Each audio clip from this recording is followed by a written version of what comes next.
Okay, so this shiur is called my current, and then in parentheses, radical question mark, view on the mitzvah to get drunk on Purim. And I got six prefaces before we start here, okay, which I'm gonna just unveil. Okay, so the first one is we gotta thank, oh, hold on, no color. Why can I not? There we go. Thank you to Avital Hochster for prompting the shiur. Okay. Avital had asked me, she said that, basically the question, which of course we're going to tackle, which is what's the whole deal with drinking on Purim, blah, blah, blah. Like, I'm not blah, blah, blahing her question. I'm saying like, people ask that question in different ways. And then she said she had never gone through the sources. And so I asked the group, do we want to go through the sources? I feel like everyone's done this every year. I do this every year. And it seemed like the consensus of people who responded was that like, only if we can get something new. And I realized that I have a new theory, and it's just been forming so gradually that I didn't even realize it was a new theory. And I'm pretty sure that this is going to be radical and hopefully worth going through all of this. Okay, so thank you to Avital.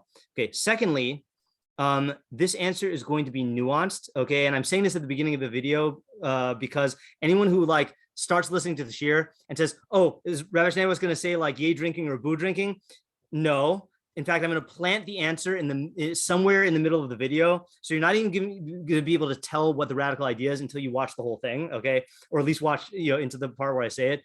And I actually am very against the extreme positions that people take, okay? And I understand why people take them, right?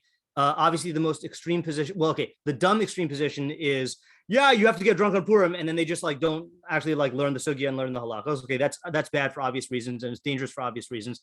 But I'm very against people making claims that there is no mitzvah or no obligation to get drunk on Purim. Okay, and I used to get irked every year. Every year at Shalhevet when I taught in high school, they would bring in a speaker to speak about like the topic of drinking on Purim, and I'm totally supportive of that. Okay. Sometimes it was a police officer. Sometimes it was a Hatzalah person.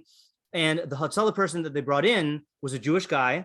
And I don't remember verbatim, but he would make statements like, it is absolutely prohibited to drink on Purim. And like anyone who claims it's a mitzvah is lying, that's just false. It's just false. And I was absolutely shocked about an hour ago. I saw a YBT rabbi, okay, quoted in a publication, and I've never met this person before, but I have every reason to believe he's a chacham. He started off his article by saying, "Let's be clear and unequivocal. It is inappropriate for anyone to get drunk on Purim, period." Okay, I think that first of all, it's false. You're going to see it's false, but worse than being false, I think it is disingenuous, and I think it's harmful because, first of all, just in terms of the problems of teenagers drinking, like, you make absolute statements and it awakens rebellion, like secondly, it's lying. It's a lie, so I don't think we teach Torah by lying, and that's partially why I want to start off this year with like some survey of the opinions. Okay. So that's just, I just don't think it is productive. And then there are going to be people who believe it, who believe what their teachers tell them if they tell them this, and then they find out later on they actually learn the sources, and then that creates problems with trusting your teachers. I think it's bad. And also I think that there are people who love drinking and they use the halacha as an excuse, there are people who hate drinking and they use the opinions that oppose drinking as an excuse because they're just uncomfortable with the notion of like drinking, and I think that's also dishonest. So that's my nuanced extremist opinion against extremism. Okay, so that's that. All right. Preface number 3 is that, sorry, hold on just a second. This is not working like I thought it would. Okay. My approach is going to be aiming to explain traditional sources, but it was all inspired by one non-traditional source. Okay. And that's why I'm kind of banking on the fact that you haven't heard this before. All right. And it's, oh, good. Avital is here. Okay, good. All right. I was hoping you'd be here, Avital. Yeah, sorry I'm late. Whatever, family stuff. All right, that's fine. I'm just glad you're here for the shiur that you inspired. Okay, and you got to thank a shout out here. Okay, please regard this theory as this approach as a theory in progress. Okay, this is not there are things that I have definitive ideas on. This is not one of them. Okay, so anyone who goes around saying, "Oh, well, Rabbi Schneeweiss holds blah blah blah about Purim," no, you're also misrepresenting the truth, right? You can say this is a theory that Rabbi Schneeweiss, is developing. But anyone who claims that I hold this is just being sloppy in their thinking. Okay. Point number 5, which you could probably have guessed that I was going to say, this is not intended to be treated as psak because I ain't your posek. And we are going to talk about practical halacha, but only in order to acknowledge it as a theoretical thing. I'm davka not going to go into any achronim other than the Shulchan Aruch and the Ramah, who are standard. Okay, so I'm not poskening. I'm not a posek. Okay, and the last preface is. This is not intended to be a social commentary, even though I just vented a lot about social commentary. But social commentary will emerge organically, and I do plan to conclude with some form of social commentary. Okay, so let's go. And also, there are a lot of sources tonight, so I'm going to read some of them in Hebrew, but I translated most of them into English, except for the long one, which I didn't have time to translate.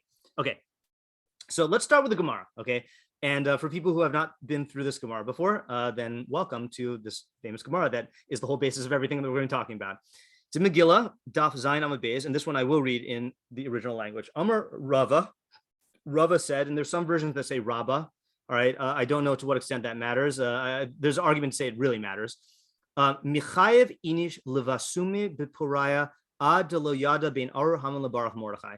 A person is obligated levasume, which is a verb, on Purim until he doesn't know between curses Haman and blesses Mordechai. Okay, now Rashi says levasumi means lihishtakir bayayin, to become drunk on wine, and others say it just means lihishtakir, to become drunk. Others say it means to drink wine and become intoxicated.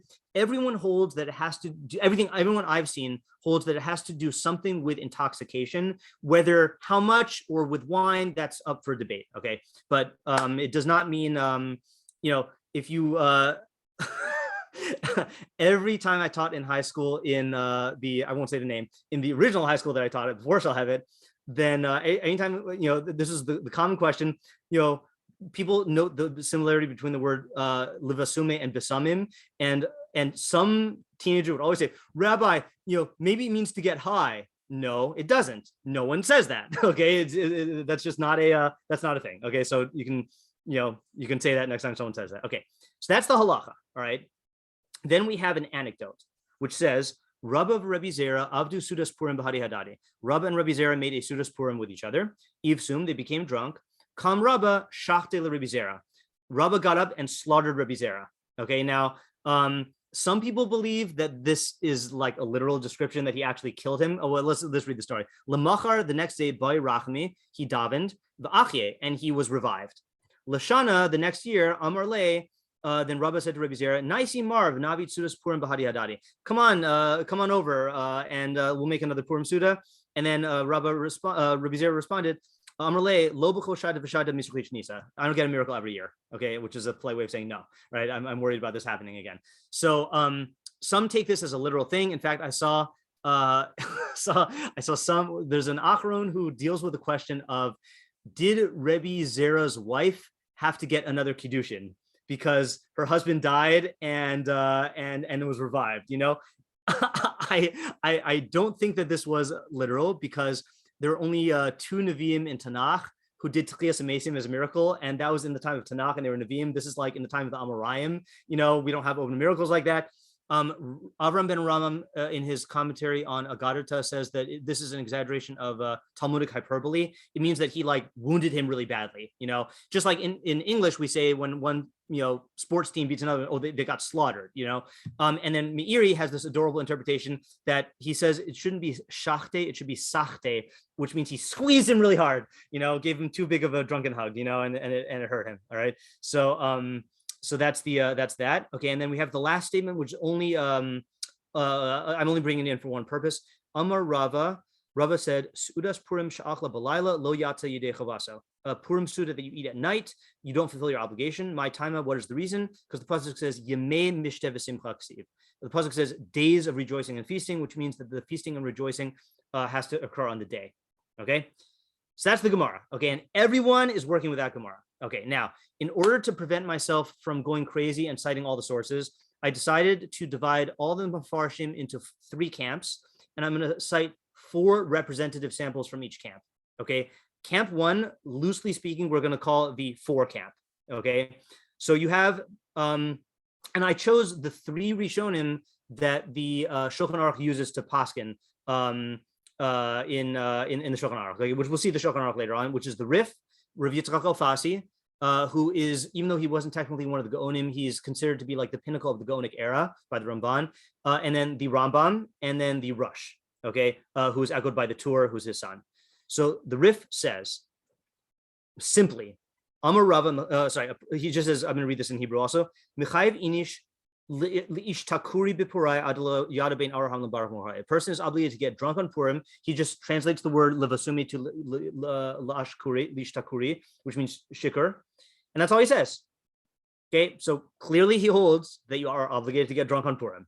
Okay, says it plainly. Okay. Then you get to the Rambam, and this is a very famous shita that people misquote. Okay, so the context of the Rambam, I revved it up into the context a little bit. In Halacha 14, he's talking about the what mitzvos you do on which day. So he says, regarding villagers who read Megillah on the prior Monday or Thursday. Okay, back in the time, in the olden days, then they had different days that you would read the Megillah on. Nowadays we only read the Megillah on the 14th of Adar or the 15th, but back then it could also fall out on the 11th, 12th, or 13th. So it says, couldn't be the 10th also? Okay, I don't know. I always forget that. So if they distributed money to the poor on the day of their reading, they fulfill their obligation, but we only do the drinking party and the rejoicing on the 14th. And if they did them early, meaning if you have your Purim party early, then you have not fulfilled your obligation. And if one did a Purim meal at night, he has not fulfilled his obligation. Okay. Then he says, what is the obligation of this meal? Okay. And I'm going to read this in Hebrew. Shiyocho basar, you should eat meat. V'yisakin suda nai kvi timsa yado. Prepare a beautiful meal according to your financial means, which plain shot means that it does have to be lavish. And that presumably if you are rich and you just like eat a sandwich, then it's not, this is not one of those meals where you're yotze the meal just you eat bread. You have to make like a fancy meal. And shosa yain ad shishtaker v'yeradim beshikrus. Drink wine until you become drunk and falls into a deep sleep in drunkenness. Okay. I say this specifically because there's 2 words for sleep in Hebrew, or at least 2. There's shena and then there's tardema. Tardema is a deep sleep. For example, when Hashem creates Chava from Adam, he puts Adam into a tardema, okay, a deep sleep. So there are people who misquote this Rambam, which I'll explain why later on, why they misquote it. They misquote the Rambam as saying, drink and then get drowsy and sleep. Okay, they just like edit out all the drunkenness. Okay, no, he says twice, get drunk, fall into a deep sleep in your drunkenness. Okay, so again, it makes me very upset when people distort sources. All right, so you see it with your own eyes. Okay, it says drunkenness twice. All right, that's the Rambam. Okay, then the Rush, who also just says what the Gemara says. He just brings down the Gemara verbatim. And again, the Rush, the Rif, and the Rambam are the 3 that the Shulchan Aruch relies on. But when you look at the Rush, you should really look at the Tur. The Tur was his son who wrote a formal halacha code, which the Rush did not do. So the Tur says in the beginning of the sermon, he says, mitzvah laharbos b'seudas Purim. There's a mitzvah to be profuse in the Purim meal, like to be lavish. And he says, v'tzarich shish takir. Person must get drunk until he doesn't know the difference between Araham and Baruch Mordechai. And if he ate the poor meal at night, he has not fulfilled his obligation. Okay, so these are just 4 representatives in the 4 category. There are more, but those are 4 main ones. Okay, so any questions on just the facts here? We're going to spend about the first half hour going through facts. Yeah. When they say if you drink at night, do they mean the night before or like the night before? Yeah, okay. The night before. Yeah, it's a good question. Okay.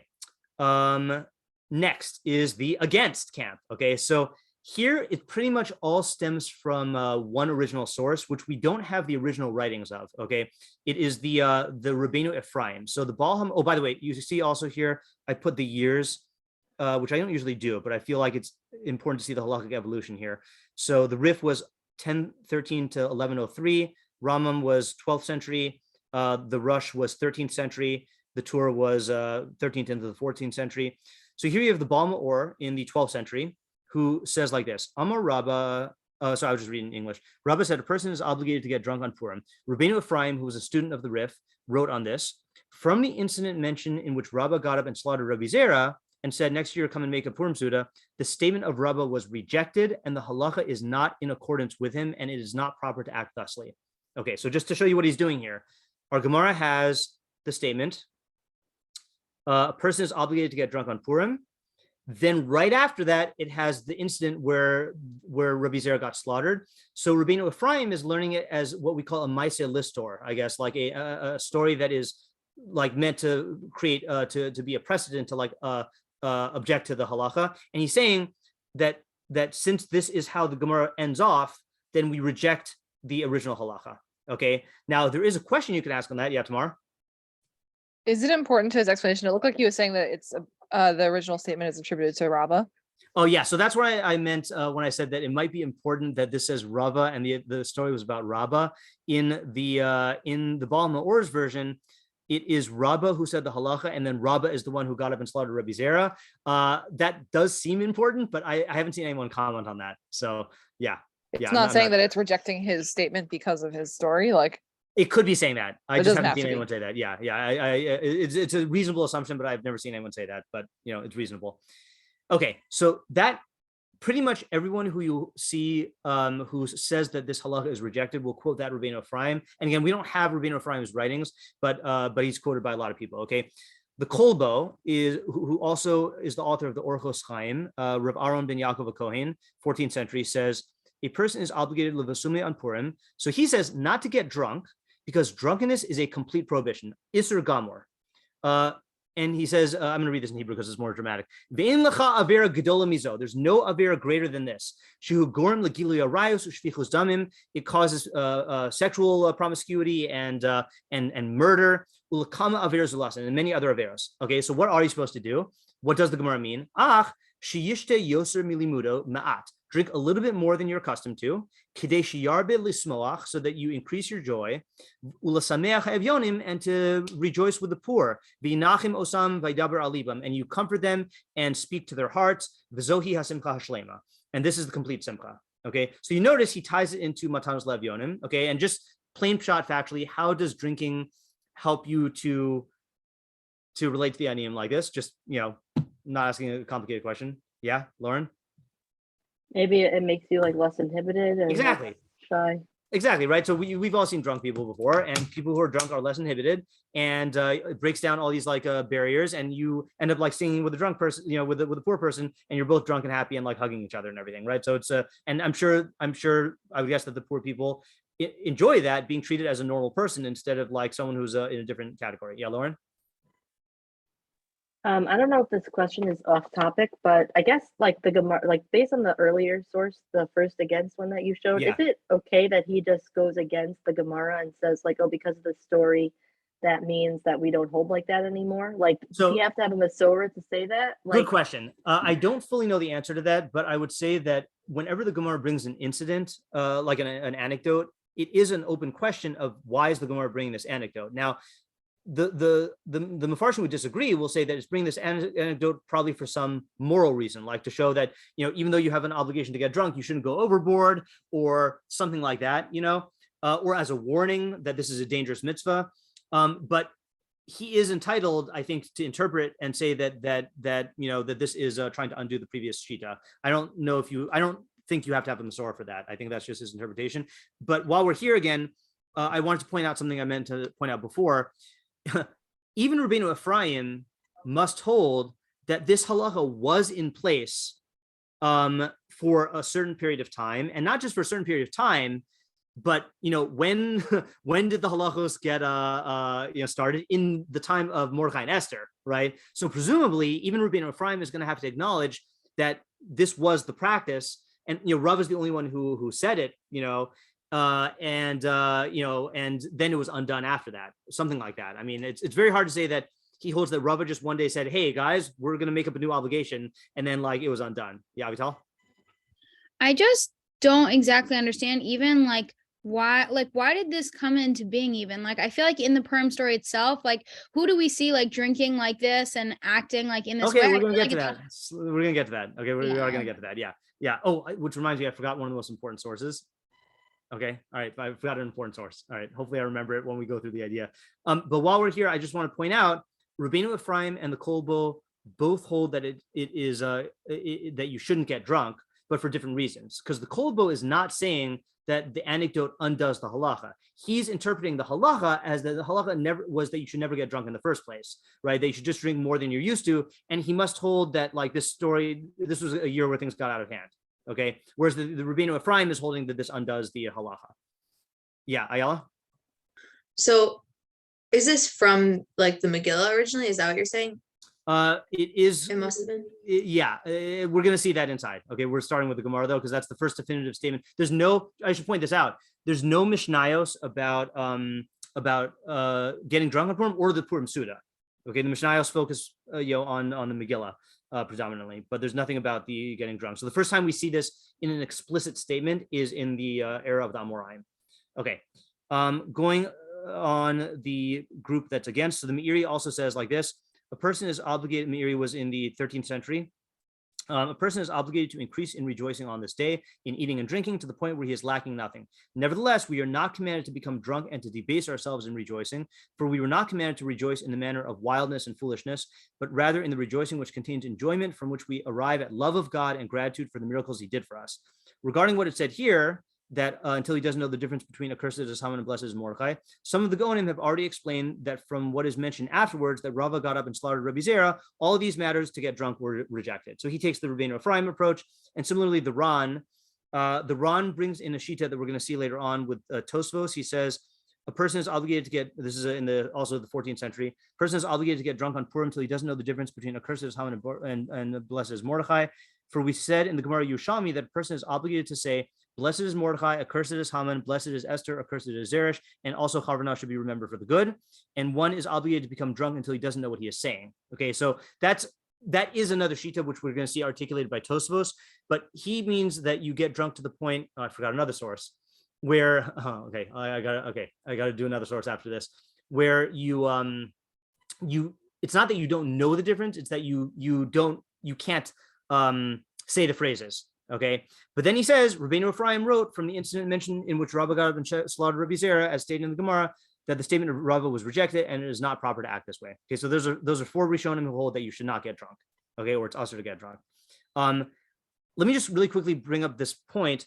How drunk would you have to get to actually not know the difference between Ar Haman and Baruch Mordechai? You'd have to get what we call blackout drunk. How do we know that blackout drunk cannot be the mitzvah?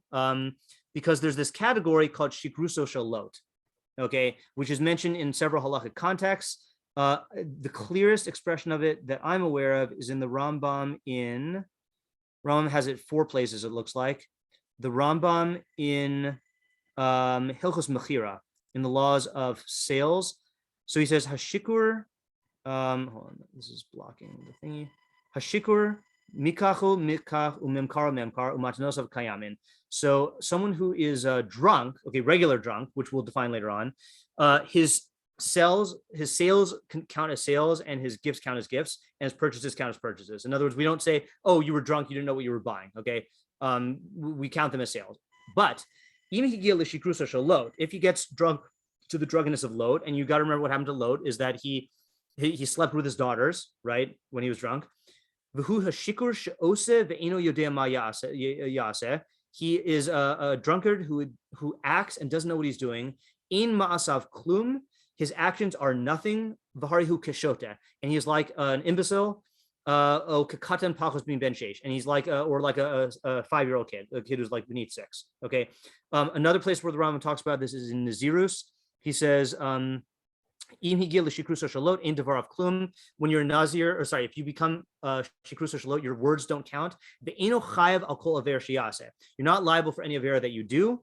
Now, obviously, you're liable for putting yourself in that state, right? But like if you do an avera, in order to be chayav in mitzvos, you have to be a ben das. You have to have knowledge And that's why we don't obligate kids in mitzvos, or we obligate them based on chinuch, based on where their knowledge is at. And if you are mentally incapacitated, we don't hold you responsible for mitzvos. So if you get to that level of drunkenness where you're blackout drunk, you are not in the realm of mitzvos. He says, ein kan chiyuv. There's no obligation at all, right? So it cannot be that the mitzvah requires you to get to a point where mitzvos can't apply to you. That's just an absurdity. So that's why no one says you get blackout drunk. Okay. All right. So that takes care of the against camp. Okay. Then we get what we call the other camp. Okay, which is people who don't fit squarely into one camp or the other. So there's Tosfos, who quotes the Yerushalmi, and I don't know when this Tosfos was written, who says, accursed is Zeresh, blessed is Esther, accursed are all the wicked, blessed are all the Jews. I think many of us are familiar with the song. Hold on, I have this in a PowerPoint. Shoshanas Yaakov, that we sing after the Megillah reading, but the fact that many people might not know is, hold on,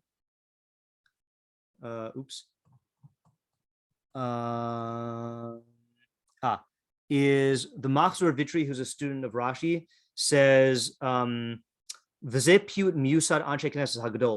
this poem was written by the Anshe Knesset Hagdola, okay, which had on it Mordechai, okay, so it's a very old poem. So Tosfos' opinion is you basically have to get drunk to the point where you mess up the song. And if anyone has ever tried to sing Chad Gadya or Echad Miodea when they've had 4 cups of wine, you'll know that it's hard to to get the song right with lots of complicated words. Okay, so that is so he does hold you get drunk, but not to the point where you not to the point of craziness or whatever. You just got to mess up the song. Okay, the Rav Yah is, in my opinion, the most difficult opinion. Okay, which says in the second chapter, so the Rav Yah is Rabbi Eliezer ben Yoel Halevi, or also called the Avi HaEzri, very early Rishon, 12th century. In the second chapter of our Gemara, it is written, so he quotes the Gemara, says, it seems that all of this is lemitzvah ba'alma v'lo le'ikuv, that this is just a mitzvah, but you don't have to do it. Okay, or other people quote the Rav Yah in a stronger lashon. They say it's not l'chiyuva. The difficulty with it is, Rava says michayev inish levosuna, you're obligated to do it. So I understand like loli ikuva, meaning maybe he just means that you're still yotze your seuda if you don't do this.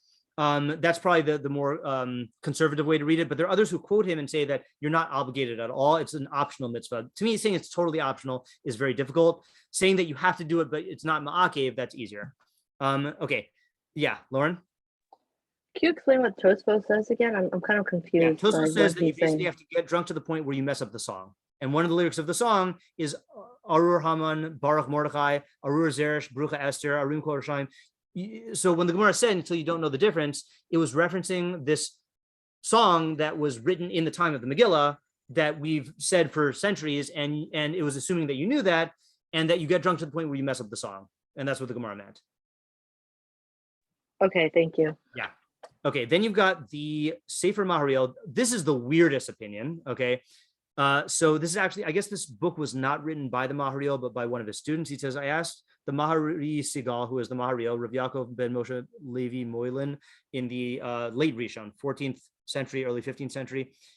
The question was, if so, one needs to become drunk to excess. In other words, if you have to get drunk to the point where you don't know the difference, that's a lot. So he answered me that this is the explanation. The numerical value of Baruch Mordechai and Arur Haman are equal, and it is easy to become drunk enough to err in their calculation. Okay, so he holds you just have to get drunk to the point where you can't do the arithmetic. Okay, very difficult, because is that really what the Gemara means? I feel like there's clearer ways to say that, So very difficult opinion, but it's quoted by a lot of people. And then the Abu Dirim says, it is stated in the first chapter of Megillah, a person is obligated to become drunk on Purim. This is we don't know when he lived, but he was alive in 1340, but we don't know his birth or death date.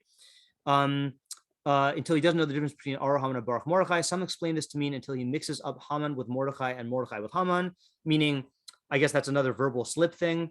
The Baal Minhagos, I don't know who that is, wrote, it seems to me that there was a song for which one group would respond Arur Haman and the other group responded Baruch Mordechai, and one needed mental clarity because sometimes a person would make a mistake. Rav Yitzchak made a poem like this. Okay, so similar to the song opinion, what I'm picturing, and this is total conjecture on my part, I'm picturing this is like a game where you have like two teams, and then someone like, I don't know, like this, quotes a midrash, and like the first team to buzz in, like gets it right, and you have to like have a clear head in order to like be able to follow. So, that's the Abu Jarm's opinion. All right. So these are 4 opinions, that have this, that are not squarely in one category or the other. Now, again, I'm not giving psak because I don't give psak, but the standard psak, almost all Jews follow either the Shulchan Aruch or the Ramah, right? Shulchan Aruch defaults for Sephardim and the Ramah default for Ashkenazim. So let's see what they say.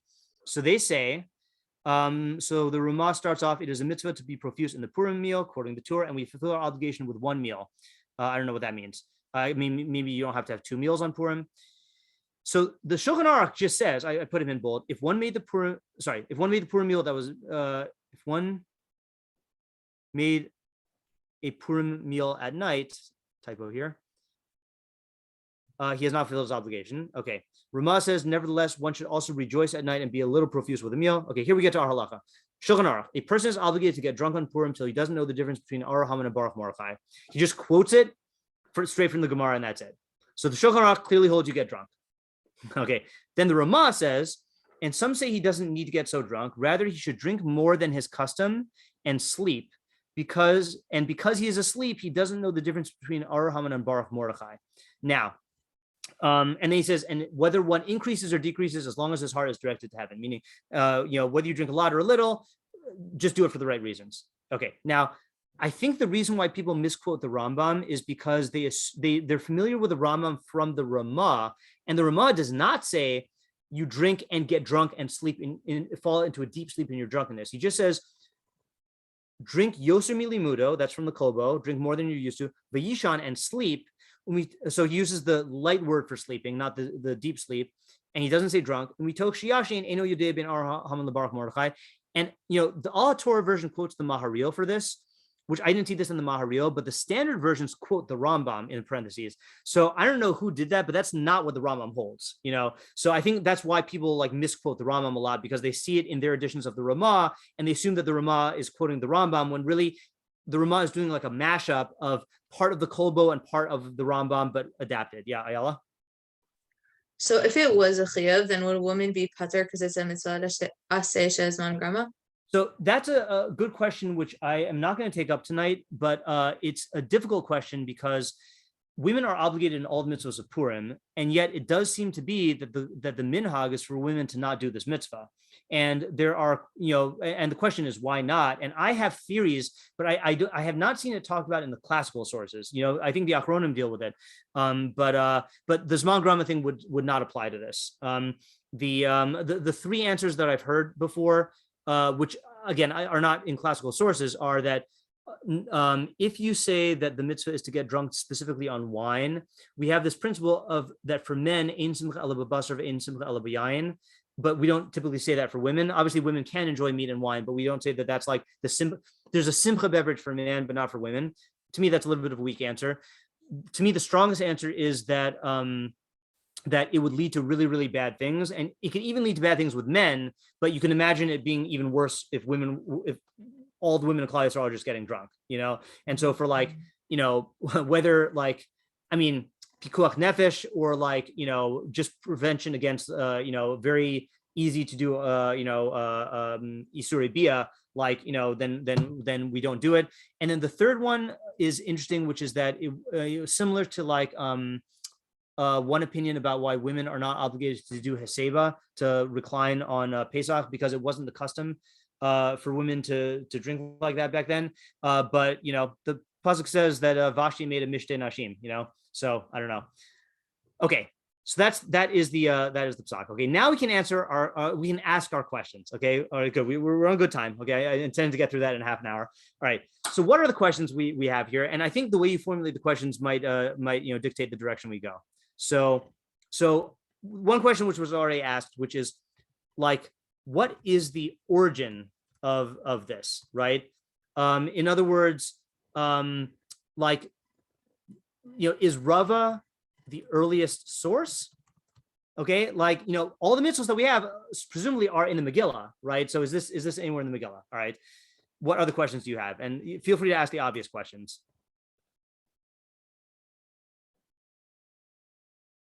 Yeah, Lauren.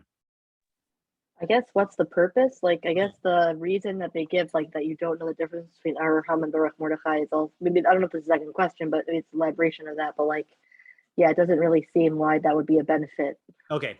So what is the purpose of this, and how does the shiur of Arur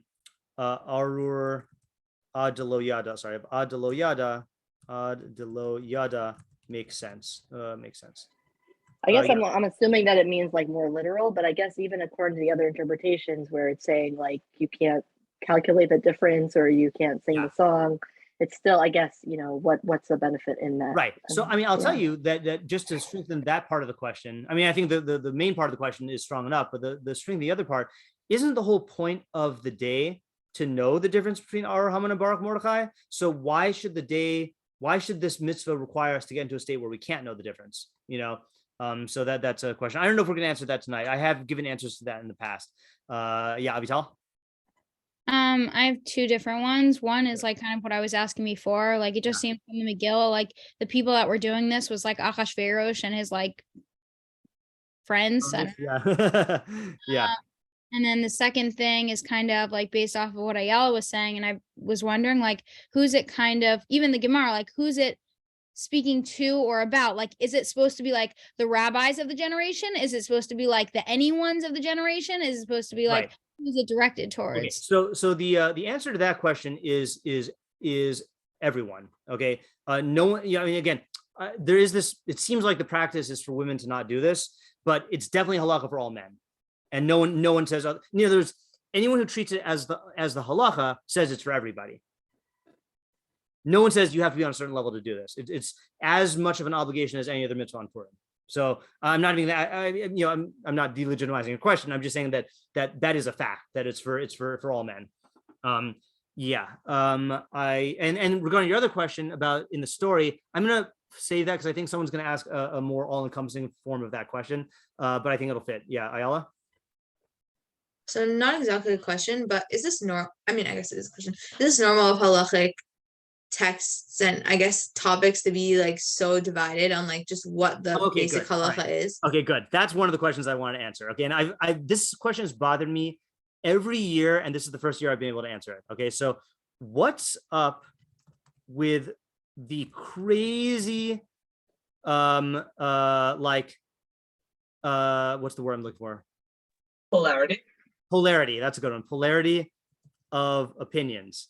Polarity and diversity of opinions, right? And diversity of opinions. So in general, we don't have a case where one person says this is a mitzvah and the other person says this is a complete prohibition, and then you have gematria and you have songs and you have games and you have it just is like Rav Pesach, once says that whenever you have 20 different opinions, it shows that no one really knows what they're talking about, and it's not like this is I can understand, maybe this is a little heretical to say, I can understand if there is machlokus about a obscure detail in, I don't know, korbanos that was given from the Torah, and we had this whole interruption of the Beis Mikdash or whatever, and thousands of years, and then we have this machlokus, okay? But this mitzvah came about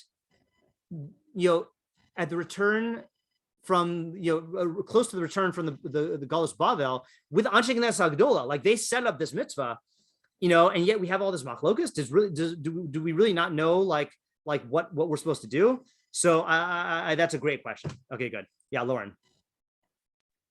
I don't know if this is part of the last opinion, but I guess I'm curious how because I know people say that there's 4 mitzvos on Purim, Megillah, Mishteh, Matanos Le'Yonah, Mishloach Manot. So is getting drunk a part of Mishteh or is it its own mitzvah?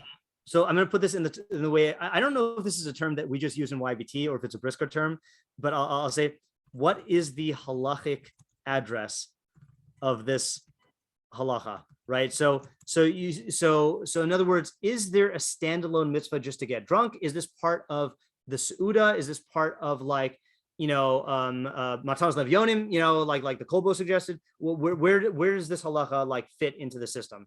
Yeah, how does this fit into the system of Hilchos Purim? Yeah, Alex. My question could potentially be tacked in with number 3, but my question is like, could the polarity be because like definitions of drunkenness changed over time? Because like there are people whose like tolerances are higher, so they might define drunkenness very differently. Okay, It's so not really standardized. There's yes, no like, I'm not exact gonna- definition. I'm not going to incorporate that into a question, but I will show you that someone actually does say that. The Abu Diram says, as a possible, this is one of the many opinions I'm not quoting. I mean, I quoted part of it earlier, but yeah, see, we're not going through all of this. The Abu Diram says, maybe they weren't accustomed to drink wine back then. And he quotes this funny Gemara in Pesachim. Rabbi Yonah would drink 4 cups on Pesach, and his head would hurt from Pesach until Shavuos. Okay, which again is an exaggeration. Then it says, and Rabbi Yehuda, Rabbi Eli would drink 4 cups on Pesach, and his head would hurt until Sukkos. So then he says, of Alkain Hayu Misbasmim Umargishim bin Ma'at Yain. So he says, therefore, it's possible that back then they would drink a little bit of wine and then they would get drunk.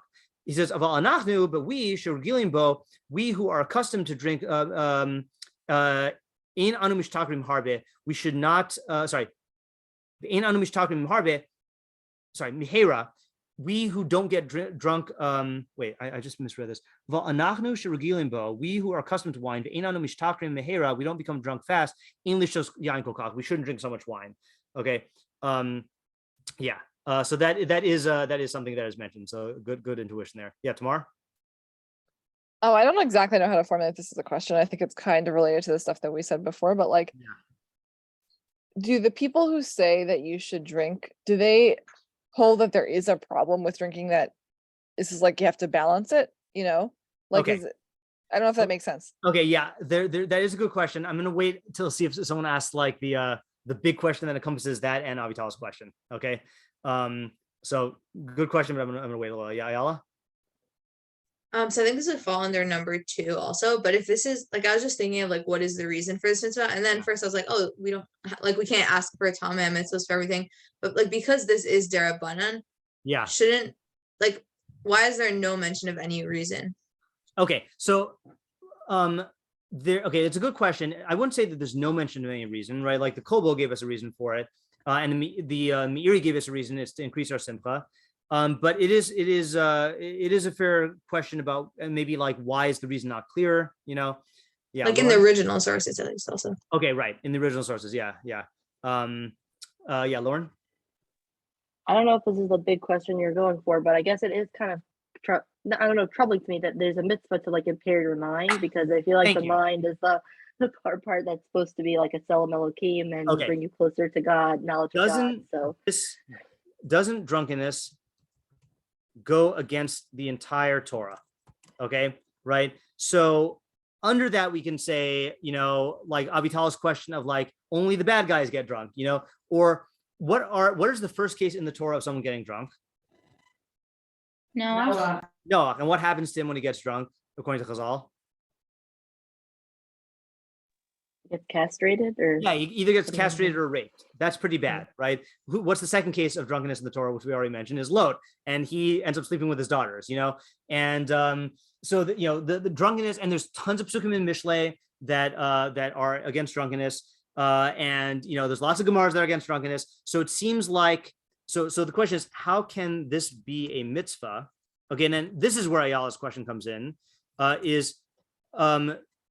and for those who hold it is a mitzvah, what is their attitude towards it here, right? Like, is this a different kind of drunkenness? Is it like a necessary evil? You know, that's the big question and the big problem, in my opinion.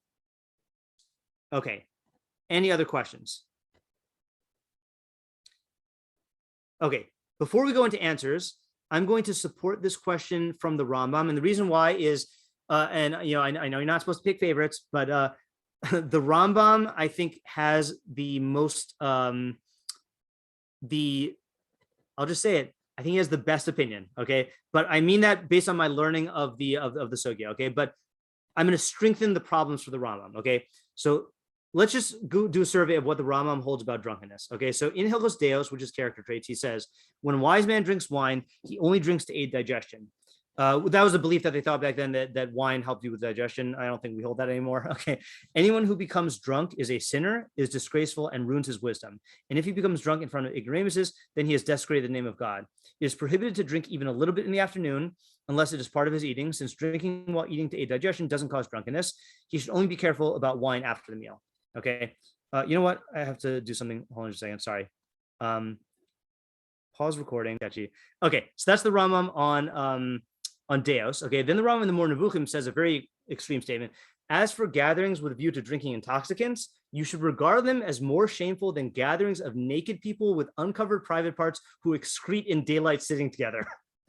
Okay, then he gives an explanation. The explanation of this is as follows. Excreting is a necessary thing that man cannot refrain from by any device whatsoever, whereas being drunk is an act committed by a bad man in virtue of his free choice. So he's saying it's like it's an abuse of bechira, all right? And then so this shows the Rambam is against drinking morally, but then maybe you'll say, well, drunkenness is part of simcha. Okay, no. Okay, why? Because there's a mitzvah to drink wine on Yom Tov, okay, as simcha. But then the Rambam says in Hilchos Yom Tov, Shvisas Yom Tov 620, when a person eats and drinks and rejoices on the festival, he should not become drawn after. I'm going to read this in Hebrew. Lo yimashech b'yayin uveschok uvkalos rosh. He should not be drawn after wine. Schok does not just mean joking or laughter. I'd say fooling around is the best thing because it has to have this connotation of like unruliness and kalus rosh and frivolity. V'yomar, and say, the more I do this, then the greater the simcha, which you'll see people say on Purim, right? Oh, come on, you got to get into the Purim spirit, you know? So on Yom Tov, you shouldn't do this. Why?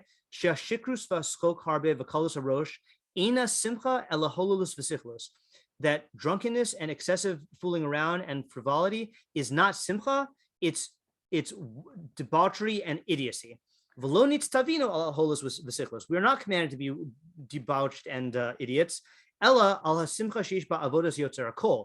obligated to have a simcha that contains the service of the creator of everything. It says in Devarim, because you did not serve Hashem your God amid gladness and goodness of heart when everything was abundant, then you'll serve your enemies. Halamarta, you learn from here avoda b'simcha, that avoda is with simcha. It is impossible to serve Hashem out of schok, out of fooling around and frivolity and shikrus. So you see from here, if you're going to claim that shikrus, that the drunkenness is simcha, the Rambam is saying it's not simcha, it is wildness and debauchery, and it's not avodas Hashem. So now it becomes very difficult when you go back to the Rambam and you read his psak, that how can the Rambam say ad sheyishtaker v'yiradim b'shikrus, become drunk and fall asleep in drunkenness? Seems like the Rambam should not permit you to get drunk at all. Okay, so that's strengthening the Rambam's question. Okay, but these are our 5 questions. Just to repeat them here, we have: what's the origin? Is Rav the earliest source, and if so, why? Yeah, hold on a second. That's not necessarily a question. 2, what is the purpose of this? And how does the shiur of ad lo yada make sense? 3, what's up with this crazy polarity and diversity of opinions? 4, what's the halachic address of this? How does this fit into the system? And 5, doesn't drunkenness go against the whole Torah? Okay. Now, because we have a lot to cover, and I don't want this to go on beyond the normal time, I'm not going to take your answers here. Okay. I'm going to present my theory. Okay. So this is where we get to the big theory. All right. I made it dramatic. The radical answer to all these questions is Purim is not a Jewish celebration. Okay, that is my theory, that Purim is not a Jewish celebration. Okay, so let's look at the Megillah and see how Purim came about. Okay, so I'm using here the Hebrew, and then this is Neima Nevetsky of Al HaTorah's translation. Okay, so I might disagree with some of the translations here, but I'm going to read in English because it's quicker. So this is right after the 10 sons of Haman got killed, and the Jews are slaughtering all their enemies. So it says in chapter 9, pasuk 15, the Judeans that were in Shushan gathered also on the 14th day of the month of Adar, and they killed 300 men in Shushan, but they did not send forth their hand on the spoils. And the rest of the Judeans that were in the king's provinces gathered to stand up for their lives and to find rest from their enemies, killing 75,000 of those who hated them, but they did not send forth their hand on the spoils. And on the 13th day of the month of Adar, and they rested on the 14th and made it a day of feasting, mishteh, and happiness, simcha. Now, I take issue with her translation of Mishta as feasting, and I'll prove it, but I'm just using our translation for now. Okay, so that was the first mention of Mishta v'simcha in the Megillah. Okay, they made it into a day of Mishta v'simcha, and these are the Jews in the unwalled cities, or sorry, outside of Shushan. Okay, that fought on the 13th and then rested on the 14th. Okay, next pasuk. And the Jews that were in Shushan gathered on the 13th and the 14th, and they rested on the 15th and made it a day of Mishta and Simcha. Okay, pasuk 19. Therefore, the Judean villagers who dwell in unwalled towns make the 14th of the month of Adar a day of Simcha and Mishta, the Yom Tov and celebration. She's translated as a celebration. Umishloach manus ish l'rehu, and sending of portions to one another. Okay. Then pasuk 20. Mordechai wrote these things, and he sent letters to all the Judeans who were throughout the provinces of King Ahasuerus near and far, to establish for themselves to observe the 14th of the month of Adar and the 15th every year, as the days in which the Judeans had rested from their enemies, and the month which had turned from grief to sorrow and from mourning to celebration, to make them days of Mishta and Simcha, of Mishloach Manos Ish L'Re'ehu, sending portions one to another, and Matanos Le'Evyonim, and gifts to the poor. Okay, and those are the psukim that deal with the establishing of Purim. Okay, now first thing we have to do is ask, what does Mishta mean? Now, how would you translate Mishta? I mean, I think I might have let it slip earlier. What do you think the best translation of Mishta is? Party Okay, specifically what kind of party? with drinking. Drinking party. How do you know it's drinking? The word is like the word for drinking. The word is the word for drinking, right? So Mishta is from shasa, which means to drink. Okay, so this is a fun fact on if you do the concordancia feature. So here are the 46 cases of where the word Mishta take place in Tanakh. Okay, where all the variants of Mishta. So you can see there's one book that has Mishta 20 times, and everything else is 26 times. Okay, so Mishta is a huge theme in Megillas Esther, and this is the fun feature on Al Torah. By the way, if you want to see linguistic clues that something is a theme, you could use this feature and say, okay, yeah, I guess Mishta is a theme. Hard to deny. All right. So what does Mishta mean? So the Al Torah dictionary, which is from the BDB, says it means feast or drink, occasion for drinking, drinking bout. Okay, so it comes from drinking. The earliest mention of a Mishta in Tanakh, interestingly enough, is Avraham Avinu. Avraham makes a Mishta for the guests. Okay, Vayivtzar ba ma'od v'yasuvim elav v'yavu el beso v'yaslam Mishta umatzos afav yochelu. Made a Mishta. Sforno says Mishta is a kabius suda al hayayin. It is making a meal over wine, and then he says Avram was not accustomed to do mishle except when Yitzchak was weaned, but he made it for the guests. Okay, Shadal says Mishta is near enenu suda. It's not a meal. Kilo hayusodim ela leis hatzaraim. They would only have meals in the afternoon. Leis erev hayu oklim achila kala v'haya ikara shasias yain. This was like a light snack, and they would drink wine. L'kach nikras mishte v'asuda ha'ikaris ha'isa nikras lechem. Fine. So he says it really is a primary wine snack. Okay, and Rav David C. Hoffman, who was a associate of Rav Hirsch, says etzem mesiba ba magishim mashkaos. It was a beverage gathering. V'rak me'uchar yoser suda shaba ha'shasiya hi'haiker. Yeah. So in other words, I don't think it's a radical thing. I'm just bringing support that Mishnah means a drinking party. Okay. Now, I mentioned that all of these are traditional sources except for one non-traditional source. So the non-traditional source that planted this idea in my mind is Rav Reggio. Now, if you haven't heard of Rav Reggio, you're in good company. Okay, Rav Reggio lived from 1784 to 1855. He was an Austro-Italian scholar and rabbi, and he is associated with Shadal and his whole crew. Okay, so this is in Italy, Austria. I guess lines were mixed then, and the Italians of that period are not classifiable into any clear group, right? So Shadal was not a rationalist, but he was an anti-mystic and anti-Kabbalist, and he was a traditionalist, but he was also an academic, and so this is part of the whole school. Rav Reggio, I think, was an older colleague of his. Yeah, he was definitely an older colleague. Because Shadal was born in 1800. And I think Rav Reggio gave him smicha, or at least for the purposes of something, because Shadal you notice we don't call him Russia doll because he doesn't actually have smicha, right? But Rav Reggio gave him smicha, an honorary smicha, because he was like, this guy like needs smicha, you know? So Rav Reggio wrote a commentary on Megillas Esther that is the most radical thing I've seen, okay, of any commentary. And I gave a shiur on this in 2021, which is available. I think it's available on my YouTube channel. It's possible that I didn't put it up because it was so radical. And I'll tell you what's radical. So I'm a big fan of Mefarshim who do pshat. Okay, that's not a secret. So Ibn Ezra, Rashbam, Ralbag, Avram ben Rambam, Radak. But there's pshat where you don't take into account, midrashim, and then there's radical pshat, which is like approaching the text with a clean slate. Okay, and he has a radical pshat interpretation of Megillas Esther, which is the radical thing is he basically holds that Esther is the only hero of the Megillah, and Mordechai was an idiot ignoramus.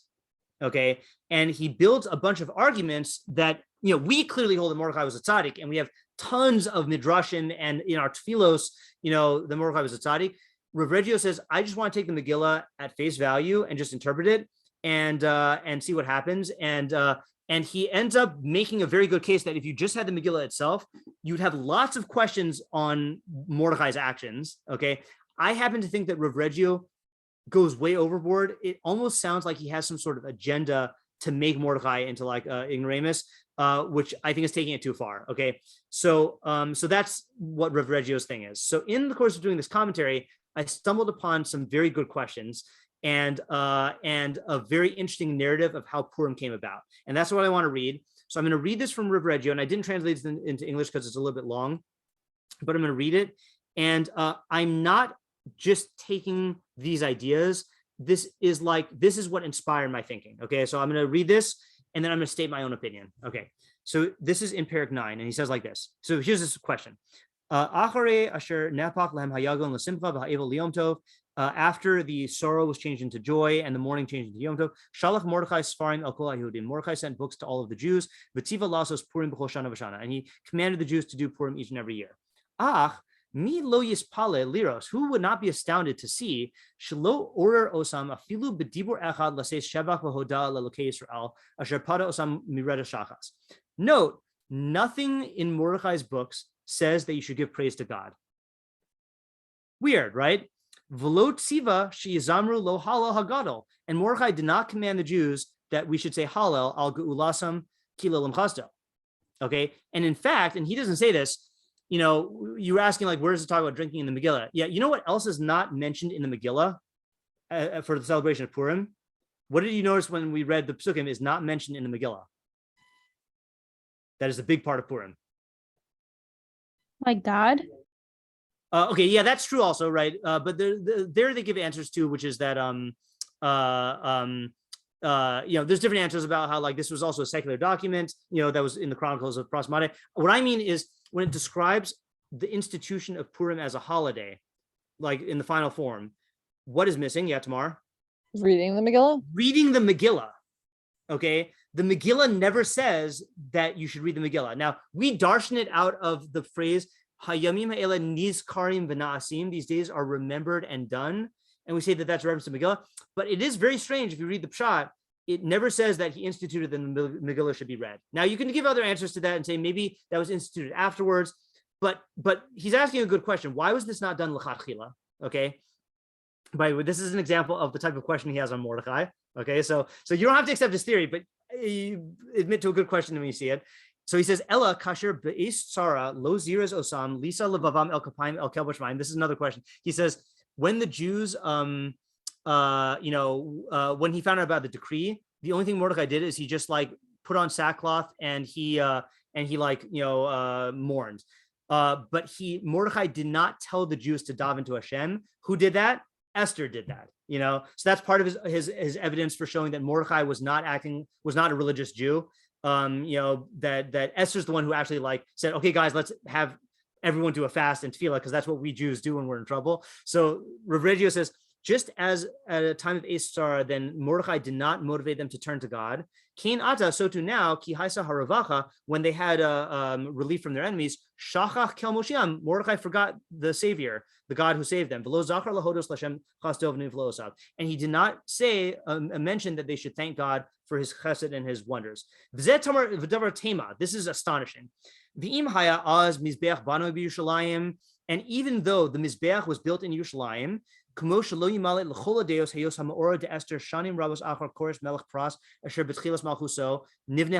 people don't realize this because we don't really learn Nehemiah and Ezra. But the Mizbeach was built in Yerushalayim at this point because Koresh started the construction of the Beis Mikdash and then stopped it. And then the Purim story happens, and then they finished building the Beis Mikdash later. So there is a Mizbeach in Yerushalayim.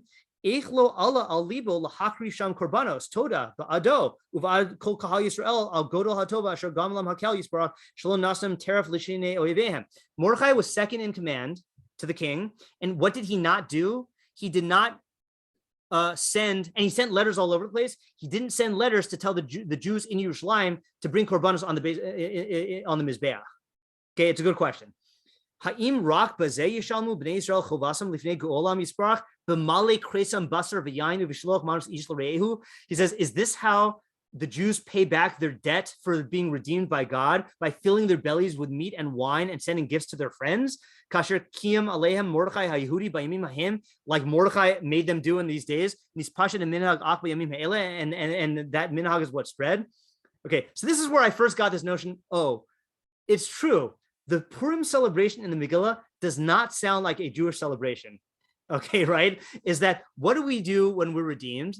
You know, we say Hallel to God, right? And give thanks to him. We bring korbanos if there's a Beis Mikdash. You know, we commemorate this somehow. So, you know, in the Torah with Sipur Yetzias Mitzrayim, then there's a, you know, we actually like tell the story. Hanukkah, we have the commemoration with the Neros, you know, and we say Al Hanisim. According to the Megillah, again, this is Reggio's premise. We're just going according to the Megillah. There's no mention of any of that. Instead, you know, we have a mishteh, right? A drinking party. That's not a Jewish thing, right? And simcha with basar, right? Because in simcha of basar, and sending gifts to each other. When was the last time you heard of a halachic institution where we send gifts to our friends, right? It's not a Jewish thing. The only other man, anyone know? Okay, this is trivia. Anyone know where there's only one other place where it says mishloch manos in the entire Tanakh? In Nehemiah, on Rosh Hashanah, Ezra and Nehemiah tell them to send to be mishloch manos, but not ish l're'ehu, is le'ein nachon lo, to people who don't have anything. And that's tzedakah, okay? But this is not tzedakah. This is sending gifts to your friends, okay? So, yeah, Ayala? Some methodological question about what he's doing here. Yeah. Like, I guess, how do we like hold, I guess, or view the pshat without like midrashim?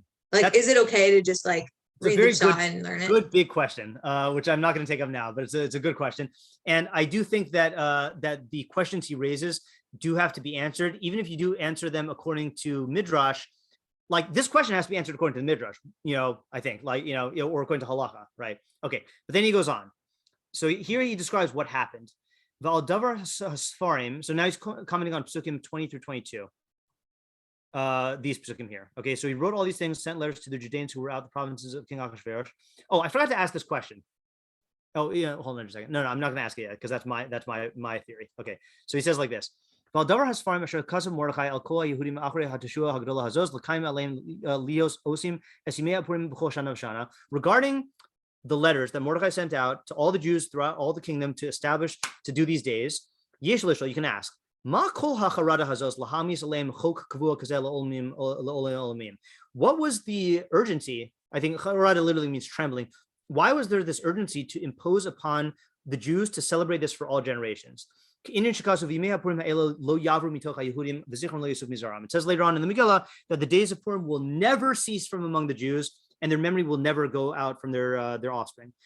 Wasn't it enough to do simcha in that year alone? And if you'll say that maybe you'll say that the salvation of the fathers is also good for the children and the grandchildren, just like we commemorate Yetzias Mitzrayim for all these years, even though it only happened to our ancestors. And we say, and we say, God didn't just redeem our forefathers, he redeemed us. So So that's true in the chesed that God did for us. And even if our mouths were filled with song and praise, we wouldn't have enough to praise God. So he says like this: I understand commemorating and thanking God every year, but that's not what Mordechai did. He didn't say you should thank God every year. He said you should eat and drink and send gifts to each other every year. So he's saying, why did Mordechai do that for every year? Okay. He says, therefore, im haya Mordechai gozer lazamir lelukinu b'kol gadol v'rina al pedus nafshenu az haya nachon l'kaim yimei Purim l'ol me'ad. If Mordechai instituted to sing songs of thanksgiving to God, then it makes sense that he did it forever. Ki zeh davar ein la kitva. There's no end to that. There's no limit to that. That would be good. Since Mordechai didn't even point this out to the Jews, he just said have simcha and achila and shasiya and eating and drinking. It should have just been a celebration that year. What would be the reason for having their kids celebrate? Okay, another good question against Mordechai. You should know that it wasn't just the Jews who established to make Purim. It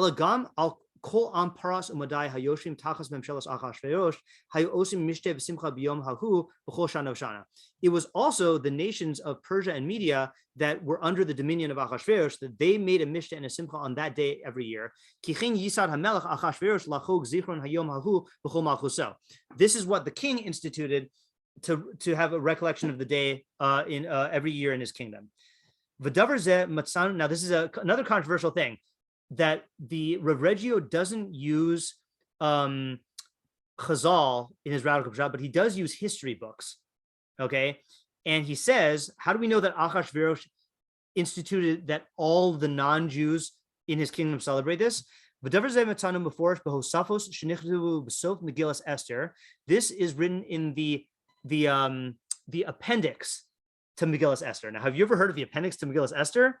Besifrei HaMikra Shel HaUmos, in the scriptures of the non-Jews. This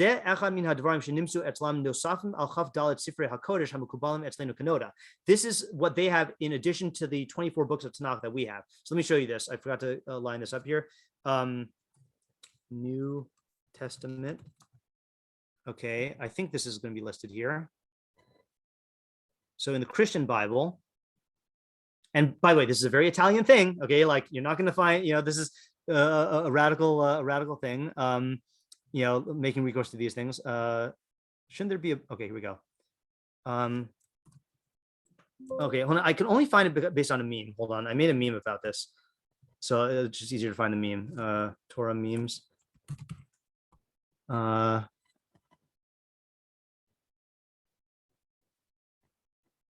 See, hold on.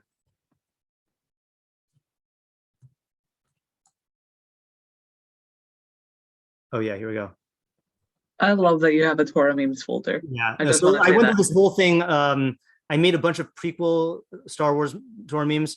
So corporate needs you to find the differences in the legitimacy between these apocrypha and these apocrypha. Oh, so it's called Additions to the Book of Esther.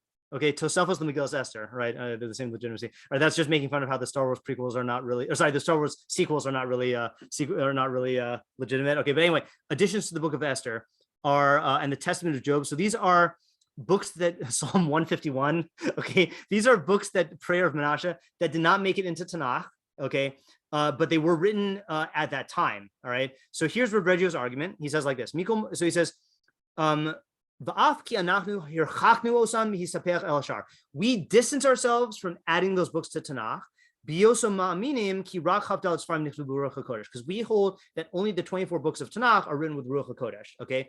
Mikol Makom, nevertheless, al hasipurim shebehem, regarding the narratives in them, roy lismoch ka'al davar emes. It's proper to rely on them as being historical fact. Just like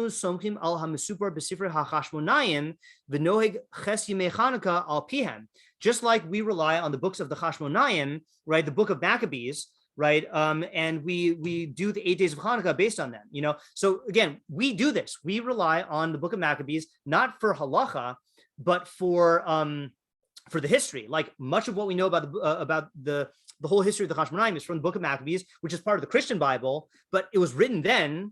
so it, and circulated. So like, again, this might be foreign to us, but this is like, what academics do, right? And he was a forerunner of the academics. So apparently in this book of additions to the book of Esther, it says that Achashverosh instituted the Purim celebration for his entire kingdom, not just the Jews. Okay, so that's the premise he's working with.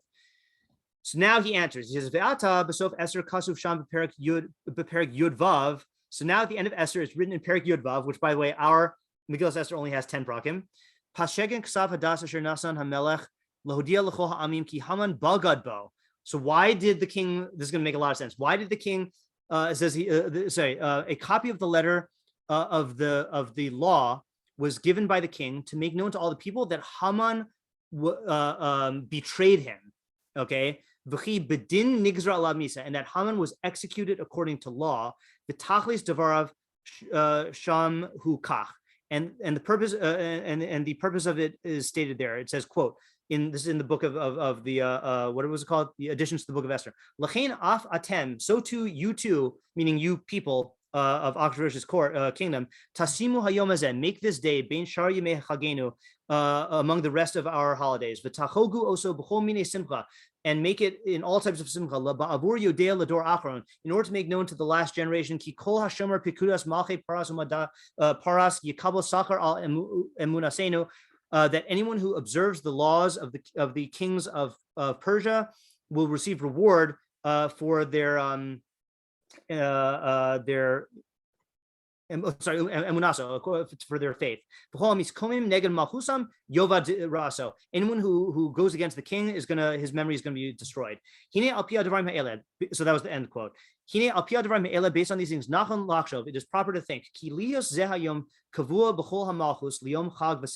that since this day was established for the entire kingdom to be a day of festival and rejoicing, lo haya yasher be'enei Mordechai sheyihi hayehudi levado im hi oso bal hadavar mishtane mikol ha'am vayom hahu levilti hisraos bo simcha sameach v'tov lev.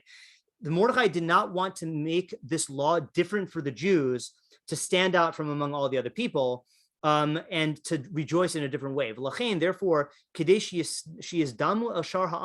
therefore, in order to resemble the other nations, then he established that these days of Purim should be for each and every for all years. Maybe that's why Mordechai didn't make a law to give praise to God on this day, because maybe it was enough to do what the Persians were doing.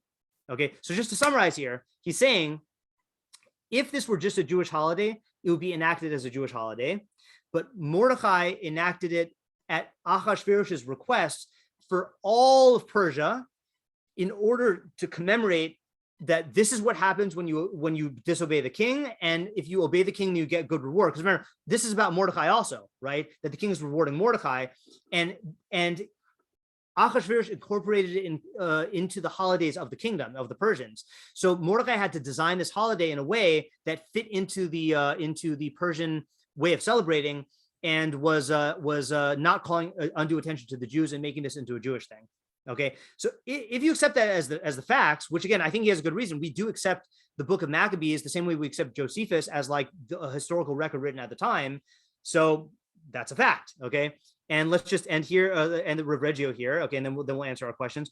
Ulam kfi anir mipshitus divrei haMegillah chidlu hayehud. It says now he answers according to the pshat of the Megillah. Chidlu hayehudim achar eze shanim lasos ze hachag bismano. The Jews stopped keeping this holiday in its proper time. Va'anachnu lo yadanu sibas hisrashlus hazos. We don't know why they stopped. Va'az huchrach Mordechai lichtov lehem shenis lahashiram alzeh. Then it became necessary for Mordechai to write a second letter to warn them about this. Maybe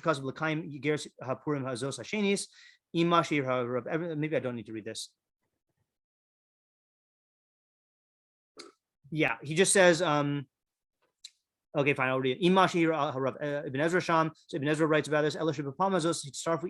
Esther. So when Mordechai wrote the letters to reinforce the observance of this holiday, then he added Esther joined him. First time it was just Mordechai writing it. Second time it was Esther writing it. Once they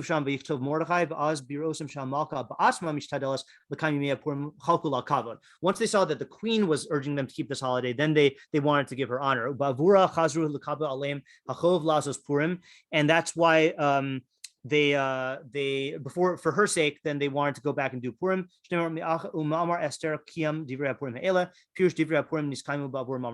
Okay, so that's Rav Reggio's theory. Okay, now I don't even think you need to go that far. Let me give you an alternate theory if you don't like Rav Reggio. Most D'Rabbanans start from the rabbis. Okay, and let's say Hanukkah, there was a historical event, and the rabbis that year enacted the celebration of Hanukkah. But who started, according to the Pshat, who started the Mishnah and the Simcha? It was a natural, organic celebration that occurred from the people. Okay, so that's how it started on the 14th and on the 15th. And then the Judean villagers who dwell in unwalled towns make the 14th and 15th a day of Simcha and Mishteh. And then only later on did Mordechai ratify it and make it standardized for everybody. So what you could say is, how do you think Persian Jews celebrated? In a Persian way, they're not going to institute Hallel for themselves. And remember, these were assimilated Jews, right? This was in the 7 years of Galus Bavel, where by the end of this, the Jews were so assimilated that actually I don't know at what point chronologically, but either right before this or right after this, Ezra had to get the Kohanim to divorce their non-Jewish wives. Very, very serious assimilation here. So I think even without Rav Reggio, you could say just from the Pshat of the Megillah. And if you're telling this over to someone, you can maybe, if they're going to be squeamish about Rav Reggio, you can say that that the Jews started the celebrations on their own. And once you have the Jews celebrating all these things, what's going to happen? Is Mordechai going to go and then impose a new artificial thing to go against the natural tide? I mean, try going out to Americans on the 4th of July and say, don't barbecue and have fireworks. Instead, say Hallel.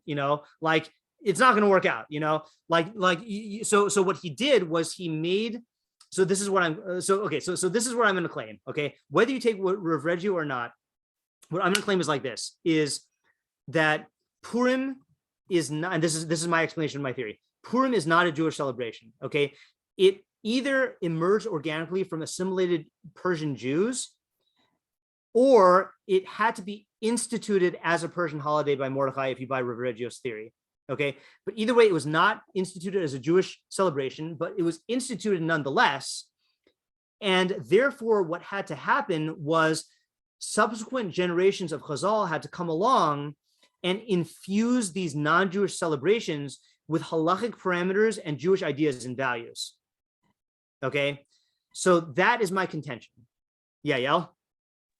I just find it interesting that when Mordechai ratifies it, he adds in the Matanat L'Avyonim, which wasn't there before. Correct. That is a very interesting thing also, right? Now, I bet you can think of a reason why, from the standpoint of Rav Reggio, or from the standpoint of what I'm saying of the organic celebration, why might that decree be accepted of Matanat L'Avyonim? Why do you think? And you might have a clue if you've learned the halachos of Matanat L'Avyonim before. How would that fit into the framework of his goals, of Mordechai's goals or Achashverosh's goals? Showing. Yeah. Showing what? I feel bad everyone else with their hands raised. Well, I think I'll tell us from before. Showing that good happens to those who follow the king and celebrate. So if you're celebrating, that's a different answer than I was going to give, but that's a great answer. I like that. Yeah. Anyone else have any other? I'll tell you an answer to that. You have a different question. Different question tomorrow.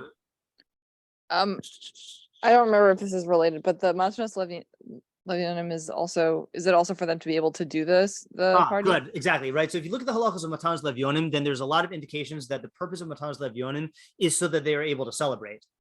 So enabling, it'd be like giving, lahavdil, but in there's a lot of homeless shelters, in the United States that provide a Christmas dinner.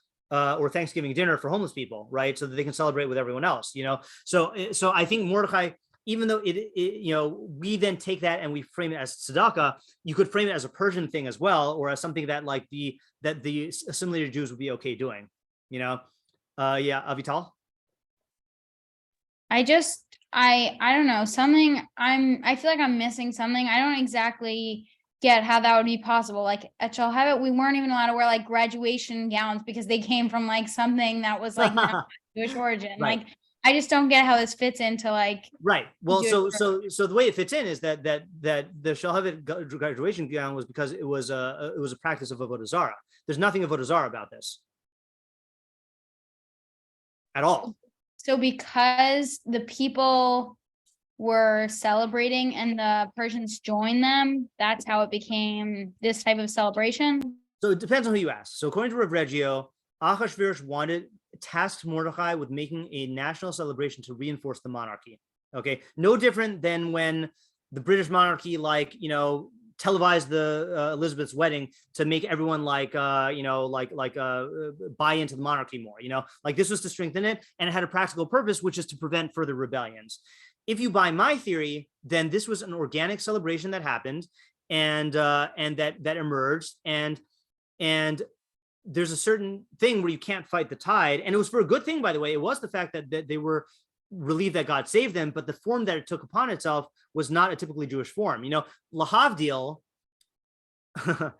although there are avodah zarah problems here, I mean, it's like Lag BaOmer, like a lot of, the whole bonfire thing is not a Jewish thing, and there's some concerns of avodah zarah there, but like, you're going to stop the Jews from doing bonfires, it's a good luck with that one. You might get thrown closer to the fire than you think, so, but again, this is not avodah zarah. This is a natural celebration of victory, and the Jews celebrated in the way that they did, and they commemorated it every year. Again, it's very similar to the 4th of July.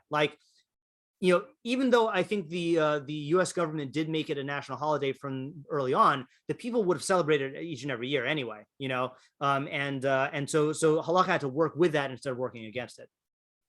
Okay, wait, can I just try to in a sentence, rephrase that just to make sure I get it, understood it, right? Sure.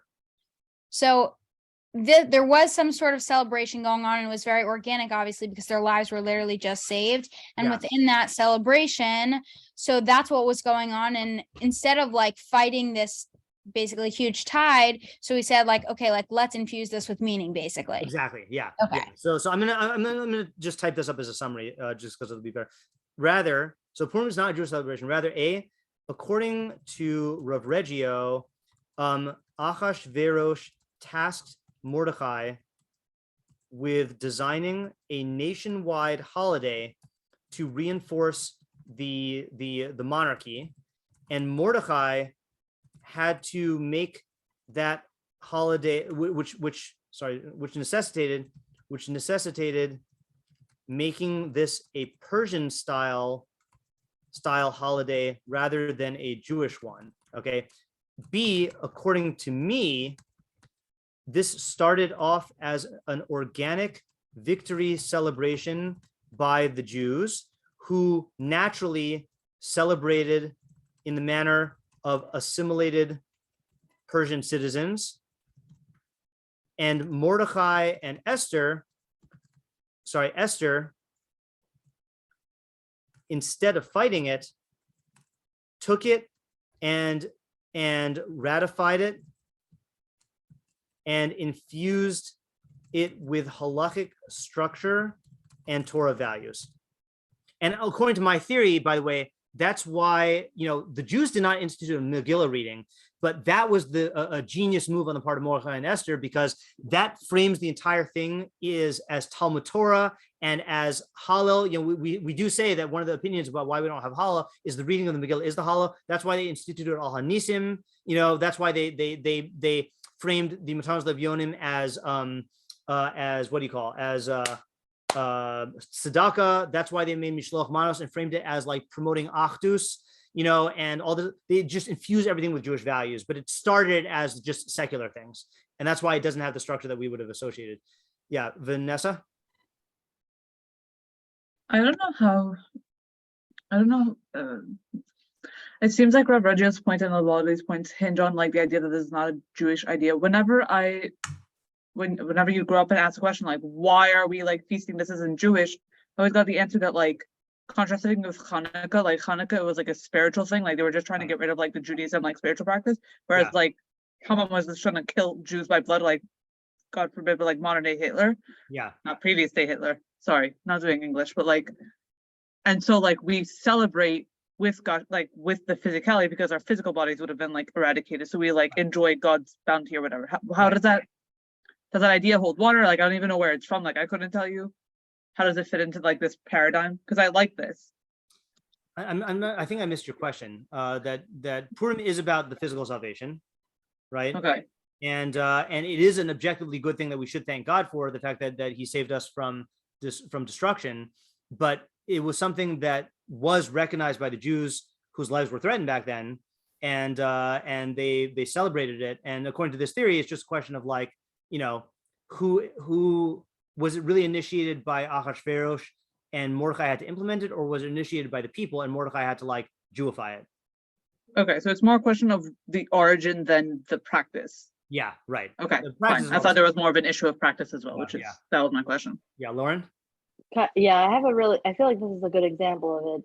It's like Yom HaAtzmaut, because Yeah. I feel like Yom That's a great HaAtzmaut, it example. starts as a secular holiday, but then rabbis have come in, and I mean, it used to not be that religious, but one year when I was in Israel for the year, I went to Merkat Rav on Yom Right. HaAtzmaut, and they have like a whole ceremony that they say, they read Navi, they whatever. It's controversial because I know the Yeah. Rav's against that, but No, that's a great this example. is like kind of ringing true, and they have barbecues and whatever. In America, we Yeah. have blue and white cookies. It's like, Right. I don't know. It's kind of like Yeah, this that's whole thing, perfect and you example. are recognizing God for what giving us, the modern state of Israel. Yeah, But definitely it's not like a halachic thing yet. right. That's a great example. Yeah, thanks for mentioning that. Yeah, Ayala. So do you think this like would or should, I guess, change the way we see Purim? Okay, well, remind me about it at the end. I want to think about it. Okay, I have a point that's going to connect to it. Yeah, Tamar. Just to make sure, did we talk about how this can be used, how drinking can be used in a beneficial way, or did we not? We did not. Okay, Okay. so let me just go back and show you that this answers the questions. Okay, so where's the origin of this? That's really where the answer came from. Okay, and what's the purpose of this? So we didn't answer that. Okay, but it shifts the way that we have to look at it. All right, is that unlike other mitzvos d'Rabbanan, and this gets back to what Ayala was asking, unlike other mitzvos d'Rabbanan, where it is instituted for a reason, from the Torah, here Rav Reggio is going to say that it was instituted because this is how Persians celebrate. Okay, and I'm going to say that this is how the people celebrated, and that became the halacha. And now we have to try to find ideas within that celebration. So it's not like let's say, for example, Arba Kosos, right? The 4 cups. That did not exist first. And then Chazal instituted it with reasons, is to demonstrate cheros, to demonstrate freedom. This is something where it's like it existed, and now we have to justify it after the fact. In fact, the place where we do this a lot is with minhagim, minhagim that occurred and we don't know why they came about. We find after the fact reasons to justify it. That's kind of the approach, the methodology we have to use here. Yes, Mar? Just to try and clarify, I guess. So, okay, so I understand this framework. Yeah. But if the Jews had celebrated by like doing Avodah Zarah, then that would not have stuck, right? Yeah. So there would be a line that that would be crossed. yeah. So I guess anything that is like overtly usher, and mishteh, even though it's a wine drinking party, there is nothing about mishteh that like intrinsically is making you violate Isser. It might lend itself to violating Isser, but there's nothing intrinsically about it that makes it violating Isser. Avram made a mishteh, right? We just saw that, Right. Okay. Yeah. So, I mean, I feel like maybe this is like more detail to think about later, but like you could argue that you would have thought that the Rambam would think this would cross a line where this wouldn't. We're gonna get to yeah. that. Okay. Yeah. Okay. Yeah. Good. All right. This I think answers why there is such crazy polarity and diversity of opinions, because this did not come from Judaism. Okay. And it's machlokas because everyone is trying to grapple with this very, very non-Torah practice and this very dangerous practice, and that's why some of these answers are so far-fetched, because this practice already existed since the time of Mordechai and Esther, and it continued. And because when you have parties by nature like remain and grow wild, so like everyone's confronted with this problem, and they're trying different ways to solve it, and part of the solution is the answer to number 4 is what's the halachic address. So what most of the Mefarshim did, with the possible exception of, I was listening to a shiur from Rabbi Chait today about this halachic topic, and he said that Rabbeinu Ephraim, who's the one who holds that this was rejected, he says Rabbeinu Ephraim held that the mitzvah was just to get drunk, and it was rejected. But the other opinions all hold that this was incorporated into the Seudah. Okay, that we do have this idea of a Seudah, and we have an idea of yayin as a simcha beverage. And so our halachic mishteh is going to be a Seudah that is made with wine. Okay, but then the problem is, what do you do with the drunkenness? Okay, because drunkenness was a part of the Persian celebration, maybe not intrinsically, but like that's why they did it, and that's what people were doing. So this is where you get to the Rambam. Okay, and again, I'm picking the Rambam, and I'm not saying that this is only the Rambam, but I think the Rambam has the most clever solution. So the Rambam said, let's just review the Rambam one more time, which is, you eat meat, prepare a beautiful meal according to his financial means, drink wine till he gets drunk and falls asleep in drunkenness. What does it mean to get drunk according to the Rambam? So the Rambam says in the laws of, sorry, this is not the laws of character traits. This is Sefer Ahava, laws of Tefillah, and Birkas Kohanim 4:17. One who is shiur, okay, which we'll translate as drunk, may not daven because he has no kavana. And if he daven, his tefillah is an abomination. Therefore, he must go back and daven again when he wakes up from his drunkenness. One who is shasui is another term, which is buzzed, meaning you feel the alcohol, may not daven. But if he daven, his tefillah is a tefillah. Now he defines it. What is a shiur? This is one who cannot speak in the presence of a king. And shasui is one who is able to speak in the presence of a king without messing up. Nevertheless, since the shasui has consumed a revius of wine, he should not daven until he removes wine from his system. Okay, so if you actually read the Rambam's definition of shiur, it's actually very, very, very low bar. Okay, that as long as you drink to the point and get drunk to the point where you cannot speak normally in front of a king, and remember, speaking in front of the king is you have to be at your absolute best. Okay, so as soon as you're slurring or using the wrong words or hesitating, then you have reached the point of shiur. And what do you do at that point? You fall asleep. And when you're asleep, then you don't know the difference between Araham and Baruch Mordechai. Okay, so I do not think that the Rama, so and this is how the Rama gets around all of his problems of drunkenness, because if you look at those other Ramams we read, all the problems of drunkenness have to do with how you act when you're drunk. And a person who follows the exact halacha is not going to be causing chilul Hashem. He's not going to be like, disgraceful. He's not going to be doing all this this stuff and like acting in debauchery and idiocy. But here's the thing: you have to drink like a Jew. Okay, you have to drink and get drunk like a Jew, which is, it has to be in the context of Seudah, in a Seudas mitzvah, and you have to exercise the restraint to know when you're getting drunk, and when you reach that point, and you have to have the discipline to go and then fall asleep. And that's how the Rambam is doing this. So I'm calling this ingenious because the Rambam is taking this problematic thing that a drunken feast became immortalized in halacha due to the historical circumstances, and the Rambam is halachifying it by putting it in within these precise halachic parameters and fitting it into that. Okay. And I'm not saying that the other Rishonim don't do that, but like, I think the Rambam does it in the most elegant way. I mean, gematria, I just don't think is an elegant solution for that, Now, the question that I'm not answering, because I have given answers to this in the past, and I don't want to force those answers onto this new way of learning it, is what is the purpose of ad lo yada? Like, why do they frame the shiur in terms of that? I don't want to, I'd rather not say an old idea. I want to see if maybe we can have an idea emerge from this. But again, we don't need to find a purpose of this beyond the fact that this is what was done. But I'm going to give you one purpose, okay, which is the Abu Diram. Okay, and this is the source I forgot to incorporate, so I copied and pasted it. So the Abu Diram says like this, and then we're almost done with the shiur. Oh no, I guess I didn't copy and paste it. Hold on, let me go back to Ad lo yada. I'll read it from here. I guess I have to find it. So the Abu Diram says like this. He asks the question that we've been asking this whole time. So he says, "V'im tomar chayvu chachamim lishtaker b'Purim." How you can ask, how did the Chachamim obligate us to get drunk on Purim? Don't we say many times in the Torah that this is a huge stumbling block? V'yesh lomar mipnei shekol hanisim shenasu l'Yisrael b'mei Achashverosh hayu al yedei mishteh. So that since all of the miracles that were done for Israel came in the days of Achashverosh came about through mishteh, through a drinking party. Ki b'tchila nitruda Vashti min malchus al yedei mishteh hayayin. Vashti got nixed from her malchus because of a mishteh of wine. Shneimar b'yom hashvi ketov lev hamelech bayayin. Amar lahavias Vashti. Okay, and then there's one he doesn't mention, which is Achashverosh threw a wine party when Esther became queen to try to get her to tell her her identity, and she didn't tell.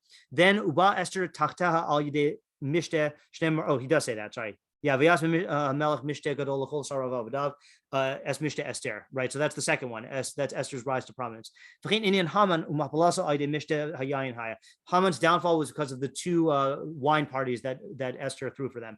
Therefore, we are obligated to get drunk on Purim because the miracle came about through a wine party Esther that Esther made. And now we remember this great nace through the drinking of wine. Okay, now going back to our question about what is the halachic address of this, and I'm just going to copy and paste this here so I remember to put it in the sources. So the Rambam puts the halachic address as a halacha in the Seudah. What mitzvah, according to the Abu Diram, does drunkenness fall under? Which of Purim's mitzvos? Pirkei Nisa. Pirkei Nisa is publicizing the miracle. Okay, that we publicize the miracle through reading about it, but we also publicize the miracle through reenacting it. Okay, now again, this is not a Jewish way to do things. We don't typically do this. I'm going with the premise that this was already in place. And now what all the Mefarshim are trying to do is trying to find how can we halachify this and show how it fits in. And the way it fits in is, there is actually one place where we do this, which is just like on Pesach, we drink to emulate a free man and we recline to emulate a free man because we were freed. So to here, we do a drinking party to emulate what the Jews back then did when they were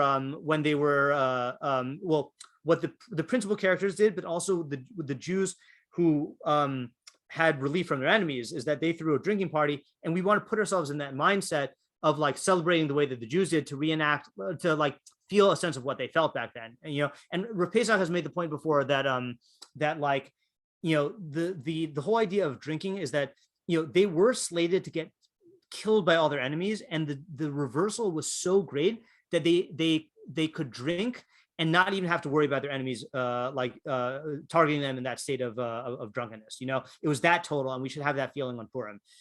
So yeah, Ayala? Just on the point of like reenacting it for ourselves, I was learning with my dad a Gemara about why we read the Megillah twice, and I think Rashi or something, or Tosfos says that it's, no, I think actually Rashi says that it's in order to like remember remember like the tzara of like you're crying out day and night. So that would be like a similar thing, maybe. Right. What's the pasuk? Something dumya-li. It has the word dumya in it. Yeah. So I think this answers your question also, though, about the about how should we view this. So the way I think we should view it is when we drink. Again, I don't know who's drinking on Purim, but like when we drink on Purim, then we should realize that this is that this is not a Jewish thing, that this was a Persian thing, and we are reenacting what they did back then, and that does give us Rabbi Chait said that in I'm going to go back to Yetzias Mitzrayim again, that the Arba not the Arba Banim, the four questions, the Manishtana, right? Rabbi Chait says that it's like a Shulchan Aruch of the night, where you're like listing the different mitzvos d'oraisa the different mitzvos that you do. So you have a question about matzah, because that's one mitzvah. You have a question about maror, that's another mitzvah. You have a question about Korban Pesach, which we don't do nowadays. You have a question about karpas, okay, which is a reference to how you get the kid to ask, which is sipur al yedei dibur, or is telling the story through speech. And then you have heseba, leaning, which is sipur al yedei maisa, is telling the story through demonstration. Okay, so this is almost like a demonstrative Pirkei Nisa of like enacting. We do the Kriyas Megillah, which is learning, and giving thanks, and then we have this demonstrative reenactment of this meal. But I think that's the mentality that we should have, is that we are trying to like simulate what they did back then as a way to recall the miracle. However, I think there's one more element, and this is going to spiral up into the realm of drush, okay, which is when the Gemara, and this is the final point of the shiur, when the Gemara asks the question of why don't we say Hallel on Purim? So it gives several answers, okay? And one answer is, it says, Rav Nachman says the reading of the Megillah is the Hallel. That's how the Rambam paskins, that's counts as Hallel. Rava said it makes sense there on Pesach to say Hallel, because we say Hallelu Avdei Hashem, give praise servants of Hashem, which implies that we were not servants of Paro anymore. We in other words, we used to be servants of Paro, now we're servants of Hashem. But here, give praise servants of Hashem, can it be said that we were not slaves of Achashverosh? No, we were still slaves of Achashverosh. So this answer is saying, Rashi says, Akati adai avdi Achashverosh anan delo niglu elamina misa, that we were only redeemed from death, but we weren't redeemed from actual Achashverosh monarchy. Okay, unlike Hanukkah, where we actually got our malchus back for 200 years. Okay, so I think you can say like this, which is that this is the sad note that Megillah ends on, that in the last parak it says that Achashverosh put a tax on all the cities, and that shows that we were still servants of Achashverosh. So I think that there is another element in drinking on Purim, that when you drink on Purim, or when you see other people drinking, and you're cognizant of this whole theory that this is a Persian celebration, you have to realize we were still in Galus, and we are still assimilated, and we're still doing a non-Jewish way of celebrating. And in a sense, and this is my drush part, this is a bit of a test for those who drink, is that like that YBT rabbi who said that no one should get intoxicated ever, and let me get his exact quote so I can object to it again. Let's be clear and unequivocal, it is inappropriate for anyone to get drunk on Purim, period. No, that is if you drink like a non-Jew. Okay, if you drink like a Jew and you exercise kedusha, of transcending your animalistic nature, and you direct it towards mitzvah, like the Ramah says of and you're following a halachic shita, whether it's the Ramam or the Kolbo or whatever, then you are drinking like a Jew, and then it is very appropriate to fulfill the halacha of drinking on Purim. Again, I'm not telling you what you should and shouldn't do, but there is this reality that is mentioned in Tehillim Kuf Vav Lamed Hey, they assimilated with the non-Jews and learned their actions. According to my theory, this whole method of celebrating Purim came about as a result of assimilation. And when we observe the mitzvah now, we're prone to assimilating, that if people binge drink, right, or people drink just as an excuse to be wild, that is not Jewish drinking. That is assimilation. That is a sign that you're still Avdei Achashverosh. So I think that's it's a sad dimension of the mitzvah, but it's in a way, how you relate to this mitzvah is a litmus test. If you do this mitzvah in a way that is like the non-Jews do, so then you're still like a Persian, but if you do this mitzvah in a way that the Meiri so beautifully described, where he said, I just want to read it and then we'll conclude with the Meiri's words, where he says, I'm going to read in Hebrew, that you should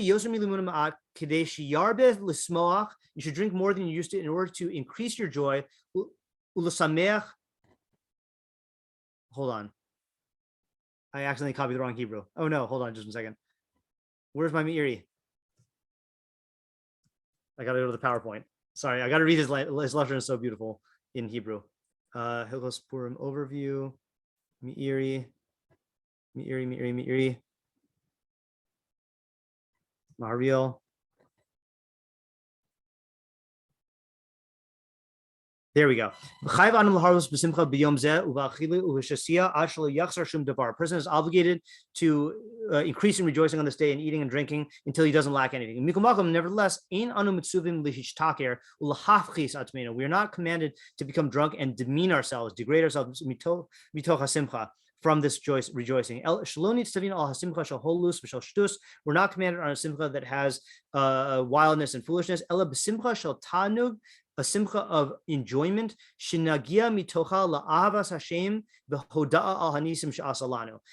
simcha that brings us to love of God and to thanks on the miracles that he gave us. So if you do that, then it's totally appropriate to drink on Purim. And that's my theory, my radical question mark theory on Purim drinking. Yeah, Vanessa. What if drinking doesn't bring you to happiness? Like, what if you just don't like drinking? Then there's plenty of opinions to rely on that say that you don't have to drink. Yeah. Okay. Yeah. Okay. Any other questions? And thanks again to Avital for forcing me to reconsider, like, do I have any chidushim to offer? Because yeah, like I said, like I've never actually like voiced this theory, but it's been brewing. So this is a good time. Yeah. I And say like a questiony comment. yeah, sure. So, and maybe it's just like, obviously you can't judge like the religion by the people, like that kind of thing. But like, it really just doesn't seem like that on Purim. Like, it's honestly, like, it just doesn't look like this whatsoever. Like, there are so many mitzvot that you see, like, you're like, okay, like that mitzvah could be better. But like, this one really just seems like totally opposite. And even by like people are like, oh, these are normally like normal, like I would say good Jews. And it just seems totally not. Yep, that shows how far people go. And again, I think part of it is the fact that I think our society is not without good reason, but is a little neurotic about alcohol use in general. Is that people are either like totally like abusing it, or they're totally like against it in many cases. And I think that creates a lot of extremes on both sides. And so therefore, when people do get the opportunity to drink, they just like let loose, and that's really bad. There's a lot of sociological factors, but I'm not going to go into sociological commentary. I also want to mention, by the way, that you might face the temptation to share this idea with people, which it's an idea that you can share, but just be just respectful of the fact that I think the fact that this was almost a 2-hour shiur, I had to really build this case. And like, there is such a thing as cheapening an idea by reducing it to a soundbite, that like, just be mindful to like, think twice before you just like share this in one sentence. Cause I think that this is not a 1-sentence idea. Okay. My dad walked by for a second. He's like, what are you listening to? Don't worry about it. You're just listening to something. You have to hear the whole thing if you want to hear it. Yeah. Okay. Thanks for coming.